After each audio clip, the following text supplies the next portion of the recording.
So the third part of the system that we're going to look at today is the distal convoluted tube. So we have it here.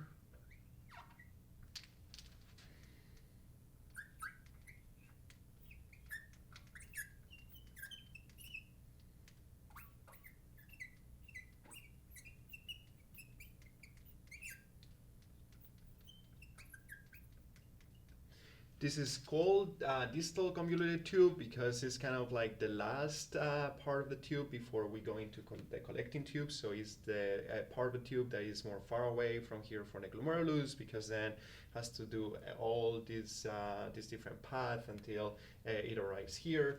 So in this distal convoluted tube is really important for the reabsorption and the filtration in the kidney, and this is due to the renin-angiotensin system.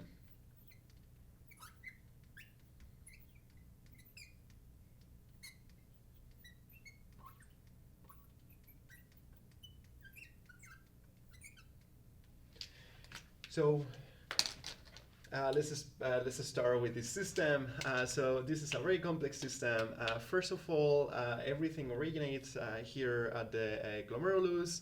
So between the glomerulus and also our tube, we have this really dense mass of cells here, which is called the macula densa.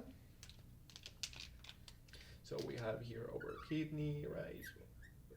Okay, so here we have our macula densa.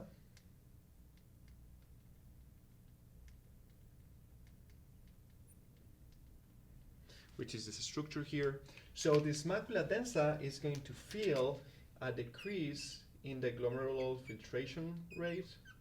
And this decrease can be originated by anything. So for example, it can be due to a decrease in the arterial pressure. It can be due to a decrease in the volume or increase in the amount of protein in our body, which can be linked to also pathology. So every time that there is a decrease in the glomerular filtration rate, the macula densa is going to secrete this hormone called renin.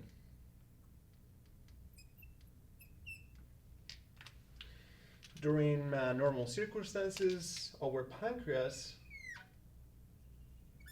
secretes different hormones. One of these hormones is called angiotensinogen.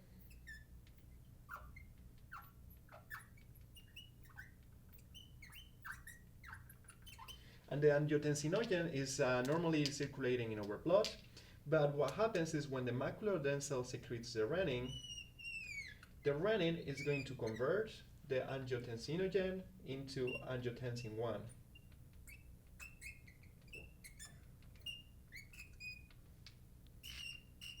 Then this angiotensin 1 in the blood, due to the effect of another enzyme, so this enzyme is called angiotensin converting enzyme, which is secreted by the lungs in this case actually. The angiotensin 1 is going to be transformed in angiotensin 2. Okay, so this angiotensin 2 is going to go back to the kidney and have an effect in a structure here on top of the kidney, which is called the suprarenal gland.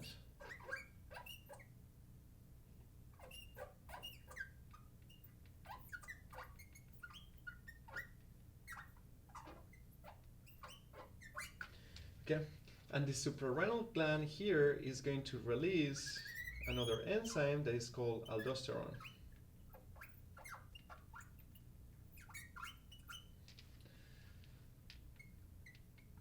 So the synergistic action of aldosterone and angiotensin 2 is going to be made here in the distal convoluted tube. So these two hormones, aldosterone and angiotensin 2, are going to increase the number of transporters here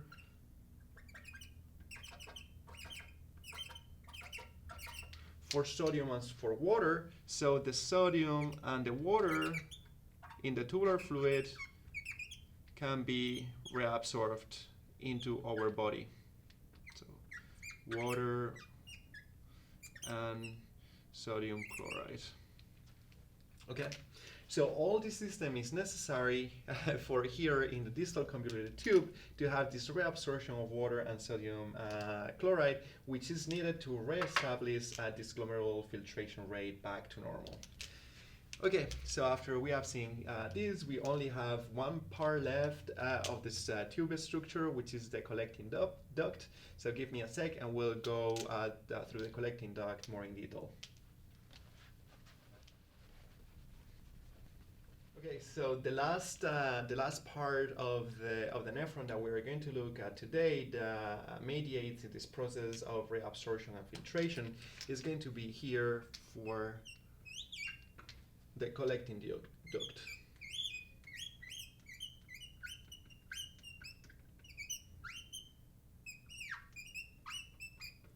So the collecting duct is going to be fundamental to reabsorb more water in order to have a very concentrated urine with all the products that we need to secrete.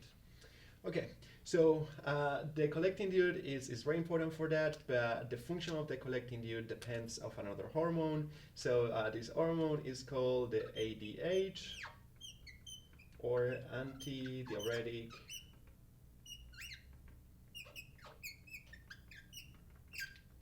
hormone. And this ADH, antidiuretic hormone, is actually originated in our brain, okay? So let's paint the brain.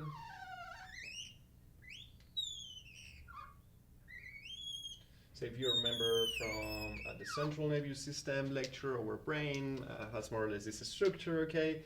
So the antidiuretic hormone is originated here in this part of the brain called the hypothalamus.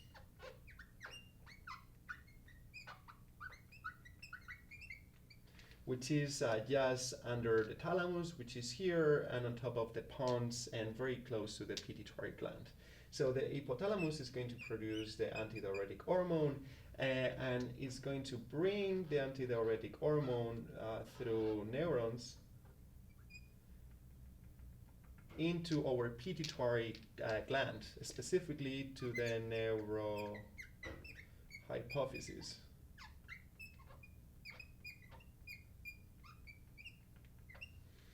So then the pituitary gland is going to secrete this hormone into the bloodstream. Okay, so the secretion and the producing of ADH and the secretion of the ADH from the hypothalamus to the neurohypophysis to the pituitary gland depends on 4 different factors. So the first factor is going to be a decrease in arterial pressure. The second factor is an increase in osmolality. The third factor is going to be a decrease in blood volume. And the fourth factor is going to be the increase of angiotensin II.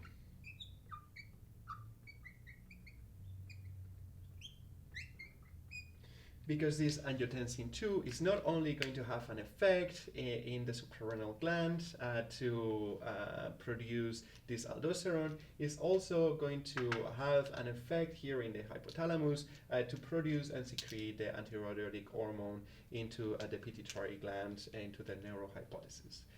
So what our body detects, our hypothalamus detects any of these changes thanks to the baroreceptors in our body, is going to synthesize the ADH and bring it through neurons into the pituitary gland, and the pituitary gland is going to release this into the bloodstream.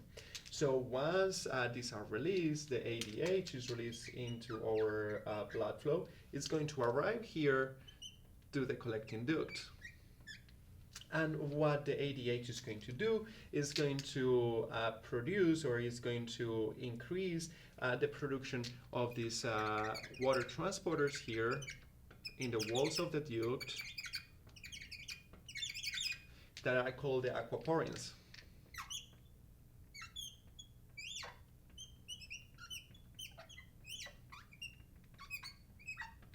Okay. So here the aquaporins are very important transporters because they are going to filtrate, so they are going to mediate into the reabsorption of water into our blood.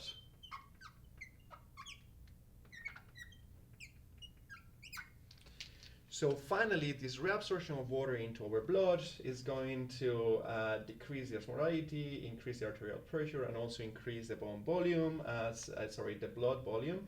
So we won't have any secretion of ADH, and will reestablish again the normal conditions of our body.